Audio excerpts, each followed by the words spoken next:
Have you ever stopped to think that your relationships, the very bedrock of your emotional life, are actually built on a kind of hidden architecture? Like a blueprint drawn up a long, long time ago that's quietly dictating everything, the stability, the fights, the patterns you just can't seem to shake? We all like to think we're in charge, right? But what if we're just living in a house that someone else built for us? Let's go explore the architecture of our own hearts. I want you to just let that sink in for a second. It's a pretty wild statement, isn't it? It kind of goes against everything we think we know about free will and love and being an adult. The idea that somewhere deep inside your modern grown-up brain, there's basically a toddler calling the shots in your love life, and they're playing by a completely different set of rules. It sounds nuts, right? How could our biggest, most important adult relationships be run by a version of ourselves that couldn't even talk properly? Well, it seems like a paradox, but it's not. It's actually a map, a biological map that shows us exactly why we love and why we fear in the very specific ways that we do. And in this explainer, we're going to follow that map together. So here's our game plan. First, we'll uncover this ancient survival script that's running in the background. Then, we're going to decode the predictable, almost robotic loop that it traps us in. After that, we'll get into the good stuff, how you can actively start building a new foundation of what's called earned security. And finally, we'll get to this really powerful realization that the war you feel like you're fighting every day, it might already be over. Okay, so let's start with that feeling. That confusing, sometimes totally chaotic inner world where something in your relationships just feels off and you can't put your finger on it. Well, we're going to give it a name. It's an ancient survival script, and its architecture wasn't built for love, it was built for fear. Let's make this super real. You know the feeling. Your partner's just a few hours late texting you back. Logically, you know they're fine. They're probably just in a meeting. But your body did not get the memo.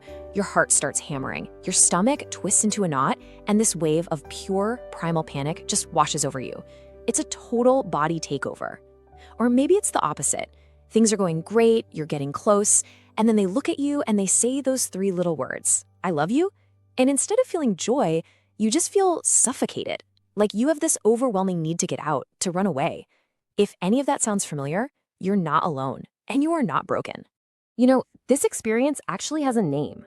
It's called relational dysregulation. It's basically when a situation is maybe a 2 on the big deal scale, but your emotional reaction is a full-blown 10. And the most important part of this whole definition is that last part. It's being triggered by a past threat. So this isn't a character flaw. It's not you being too dramatic. It's a memory problem. Your body is literally reacting to a ghost from your past. So why does it feel so incredibly real in the moment? Well, it's because when you were really, really little, your brain didn't store your first experiences of connection as neat little stories, with a beginning, middle, and end. It just wasn't capable of that yet. Instead, it stored them as somatic states. Think of them like physical blueprints. So if love felt unreliable or scary back then, your brain didn't just think, "I'm scared." It created a physical map where the very feeling of getting close was physically wired to the feeling of danger. So here's how this actually works in the brain. Because these memories are physical blueprints, they just bypass your logical thinking brain completely. And here's the kicker. When you were a baby, the part of your brain that puts a timestamp on memories, the hippocampus, it wasn't fully online yet. And without that timestamp that says, "Hey, this happened in the past," that old feeling of being abandoned or smothered doesn't feel like a memory. It feels like it's happening right now. It's why your nervous system is basically running a defense protocol for a house you don't even live in anymore. And what this creates is what we call an attachment gap. It's that agonizing space between the secure, loving relationship your adult mind wants and the dangerous world your body is constantly braced for. And to manage that gap, your brain goes into this state of constant, exhausting hypervigilance. You're always scanning, looking for tiny shifts in their tone of voice, analyzing their facial expressions, searching for any sign that you might be rejected. It takes up a massive amount of mental energy, leaving almost nothing left over to just be present and enjoy the person you're with. Now, I know this probably sounds hopelessly complicated and chaotic, but here's the breakthrough. These reactions, they are not random. They are part of a predictable, automated, almost mechanical system. It's a system we can call the relational defense loop. And the beautiful thing is, once you can see the machine, you can start to understand how it works. This loop basically has 4 stages, and it's always the same dance. It all starts with an intimacy trigger. Could be a good thing, like getting closer, or a small conflict.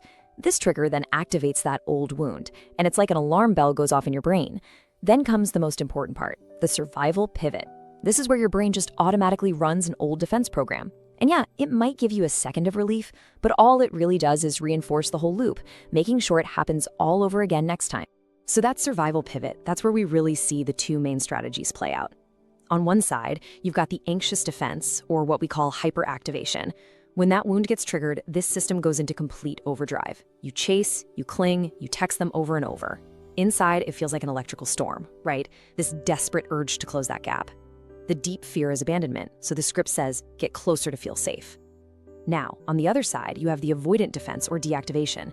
When this system gets triggered, it's like a circuit breaker flips. You pull away, you go numb, you suddenly notice every single flaw in your partner. Internally, it feels like all the oxygen just got sucked out of the room. Here, the deep fear is being trapped, and the script says, get away to feel safe. Do you see yourself in one of these columns?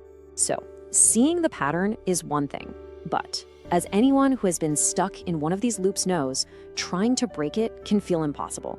It literally feels like you're fighting your own brain, and in a very real way, you are.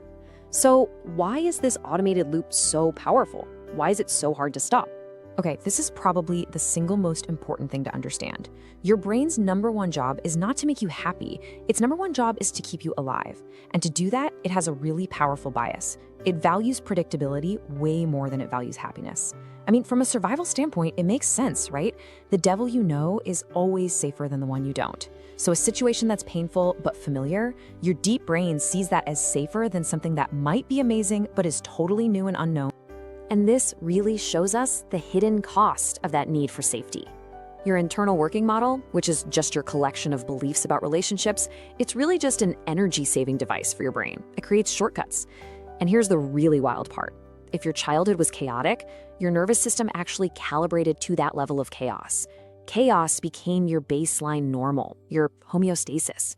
So your brain will unconsciously seek out partners or situations that feel chaotic because, weirdly enough, it feels like home. Your brain would rather be unlucky and safe in a familiar bad situation than risk being surprised and hurt by something new, even if that new thing is genuine, healthy love. These habits you have, the clinging, the running, they aren't proof that you're difficult. They are the scars left over from your survival. Okay, so that was a lot, I know. We have this ancient script, this automated loop, and a brain that prefers being miserable to being surprised. It can feel like a life sentence, but I promise you it is not, because of something amazing called neuroplasticity, the brain's ability to actually rewire itself. We are not stuck. We can literally update our own biological operating system. We can build something called earned security. Now, updating the system isn't about willpower. You can't just think positive and expect it to change. It takes specific, practical tools that actually work with your nervous system instead of fighting against it. We're going to walk through 4 of the most powerful tools out there: somatic labeling, the 10-second vulnerability bridge, cognitive reappraisal, and self-parenting the somatic state. Let's look at how this actually plays out. Check out this first row. The old script is that frantic urge to cling. The first step isn't to fight that urge. It's to use somatic labeling. You just pause, feel it in your body, and say to yourself, okay, my chest is tight. This is my abandonment script running. That simple act shifts the activity in your brain from the reactive part to the thinking part, and suddenly you have a choice. Instead of playing out the old script, you take a new action. You build a vulnerability bridge. You say what you actually need. You know, I'm feeling a little insecure right now. Can I just get a hug? Or look at this third row. This one is huge. When you're with a secure partner and they start to feel boring, you reframe it. You label it. This isn't boring. This is a quiet nervous system. And then the new action is to tell yourself, I am safe. This is what regulation feels like. I really can't say this enough. This is not about thinking your way out of the problem. You can't use logic to fix a feeling that lives in your body. Every single time you pause, label that physical sensation, and choose a new, more vulnerable action, you're doing something incredibly profound. You're giving your nervous system a brand new experience. You're literally retraining the main pathway between your brain and your body to handle the intensity of connection without freaking out. You are teaching your body on a cellular level that what used to mean danger now means safety. And as you start to practice this, as you begin to update that old glitchy operating system, something amazing starts to happen. Your whole reality begins to shift. You start to arrive at this place of deep peace, and you realize the war is over. If you take one thing away from all of this science, let it be this. You get to let go of the shame, the patterns you've been fighting for years, the reactions you felt so ashamed of, the relationships you've blamed yourself for. They are not a reflection of your character. You are not broken. You are not unlovable. You are not bad at relationships. What they are, instead, is a map of your history. Every single defensive reaction, every single irrational fear, it's a clue. It's a little marker on the map showing you exactly how you learned to protect yourself in a world that didn't always feel safe. Your attachment style isn't a flaw. It's a testament to your own resilience. It's the story of how you learned to survive. Real freedom in your life and in your relationships, it begins the moment you truly realize you are not that little kid anymore. The person in front of you today isn't the threat from your past.